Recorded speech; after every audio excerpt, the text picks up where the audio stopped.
भारत को बांग्लादेश बनने से रोकना जरूरी। सनातनियों को धर्म जाति छोड़ एक होने पर बल देना होगा। सनातन सांस्कृतिक संघ द्वारा आयोजित सनातन एकता यात्रा चौथे दिन झांसी पहुंची। यह यात्रा ललितपुर से शुरू होकर मध्य प्रदेश के टीकमगढ़, छतरपुर, महोबा और मौरानीपुर होते हुए झांसी पहुंची। आध्यात्मिक यात्रा का जगह जगह भव्य स्वागत किया गया। यात्रा में विभिन्न साधु संतों और धर्म गुरुओं ने श्रद्धालुओं को काफी प्रेरित किया। आज यात्रा झांसी पहुंची, जहां कार्यक्रम के बारे में बताते हुए सनातन सांस्कृतिक संघ की अध्यक्ष हरिप्रिया भार्गव ने पत्रकार वार्ता का आयोजन कर बताया, हमारा धर्म हमें न केवल मानवता की सेवा सिखाता है बल्कि आत्मिक शांति और सामाजिक एकता का मार्ग भी दिखाता है। आइए हम सभी मिलकर सनातन धर्म की इस परंपरा को आगे बढ़ाएं। आगे उन्होंने कहा कि यात्रा का प्रमुख उद्देश्य सनातनियों को एकता के सूत्र में पिरोने का है। उन्होंने यह भी बताया कि जब भी सनातनी बचे हैं उनका नुकसान हुआ है। उन्होंने बताया है कि यात्रा के माध्यम से वह 4 वर्ग जिसमें वैदिक धर्म, जैन धर्म, सिख व बौद्ध धर्म को सनातन एकता में जोड़ने का प्रयास लेकर निकला गया है। उन्होंने बांग्लादेश में हो रहे हिंदुओं पर अत्याचार को लेकर कहा है कि यह बंद होना चाहिए। अगर आज हम एकत्र नहीं हुए तो कट्टरपंथी लोग पुनः हमारी संस्कृति व हमारे धर्म के लोगों पर प्रहार करेंगे।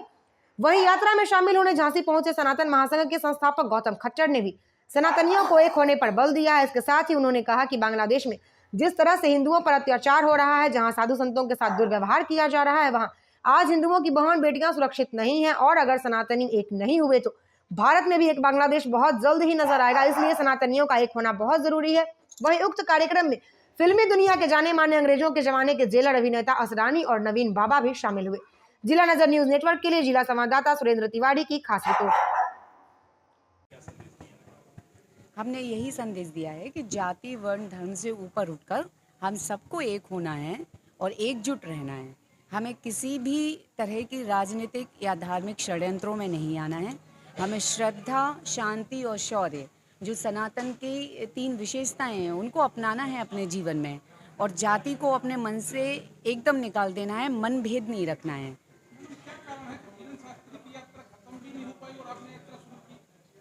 जी, मुहूर्त अच्छा होगा 29 तारीख का, इसीलिए उनकी समाप्त हुई, हमारी शुरू हुई। और मुझे लगता है सनातन एकता यात्रा, ये जिस उद्देश्य की जाती है या जैसा ये यात्रा है, तो ये प्रवाह चलता रहना चाहिए।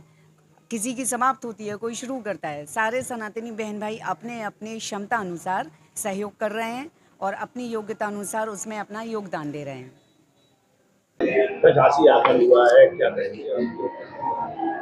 देखिए, झांसी एक ऐतिहासिक स्थल है और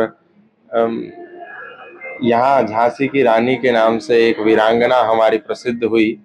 वर्तमान में इस देश में जातिवाद के संदर्भ में पूज्य धीरेन्द्र कृष्ण शास्त्री जी ने भी एक यात्रा निकाली थी और अभी एक यात्रा हरिप्रिया जी ने निकाली है।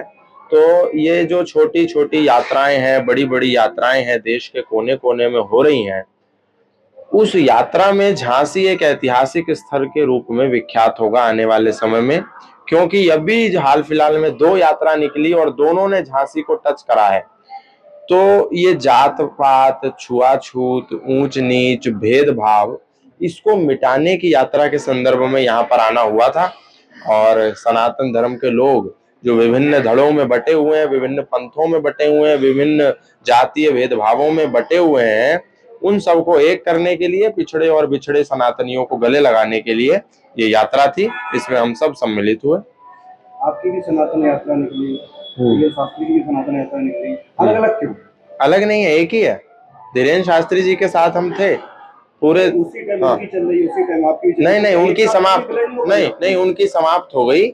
उसके बाद इस यात्रा का प्रारंभ हुआ। अगर आप देखेंगे तो उनकी 29 तारीख को समाप्त हो गई और वो समाप्त नहीं हुई, वो यात्रा निरंतर चलती रहेगी और तब तक चलती रहेगी जब तक इस देश में एक व्यक्ति के मनस पटल में भी जातिवाद नाम का विष रहेगा। तब तक देश के विभिन्न कोनों में ऐसी अनेक असंख्य यात्राएं चलती रहेंगी। बांग्लादेश में जो हिंदुओं का नरसंहार हुआ है, वो सनातन धर्म के लोगों की जो मूर्खता है, जातिवाद, इसी के कारण हुआ। हम लोग विभिन्न धड़ों में बटे रहे। आज बांग्लादेश में हिंदू अल्पसंख्यक हो गया। भारत में जो अभी हो रहा है वो बांग्लादेश का जो वर्तमान है वो भारत का भविष्य ना हो जाए, इसीलिए इस प्रकार की यात्राओं को निकाला जा रहा है विभिन्न संगठनों द्वारा। और आप बांग्लादेश में देखिए, जो आवाज भारत के संत उठा रहे हैं वही आवाज बांग्लादेश के चिन्मय प्रभु ने उठाई और उनको जेल में बंद कर दिया। और सबसे बड़ी दुख की बात कि चिन्मय प्रभु का स्वयं का संगठन इस्कॉन, जो स्वयं को international society for Krishna consciousness कहता है, इंटरनेशनल संगठन इस्कॉन चिन्मय प्रभु के सिर पे से हाथ पीछे खींच लेता है और कहता है कि हमारा चिन्मय प्रभु से कोई लेना देना नहीं। ये हम लोगों को क्या हो गया? हम लोग अपना लालच, अपनी ढपली, अपना ढोल बजा रहे हैं। ये मैं समझता हूं कि बड़ा दुख है हमको। आज चिन्मय प्रभु के साथ खड़ा होना चाहिए देश के हर व्यक्ति को। हम ये कहेंगे कि वो हर संगठन का आदमी है, वो हर सनातनी संगठन का आदमी है जो सनातनी की आवाज उठा रहा है। तो इस्कॉन ने ये अच्छा नहीं करा। मैं उन लोगों को कहूंगा, परमपिता परमात्मा इस्कॉन के लोगों को सद्बुद्धि दे कि वो चिन्मय प्रभु के साथ आकर के खड़ा हो। और मैं भारत के माननीय प्रधानमंत्री जी, गृह मंत्री जी से भी कहूंगा कि इस विषय में हस्तक्षेप करें और चिन्मय प्रभु जी को न्याय दिलाएं, जो सनातनियों की आवाज बनकर के बांग्लादेश में उभर रहे हैं।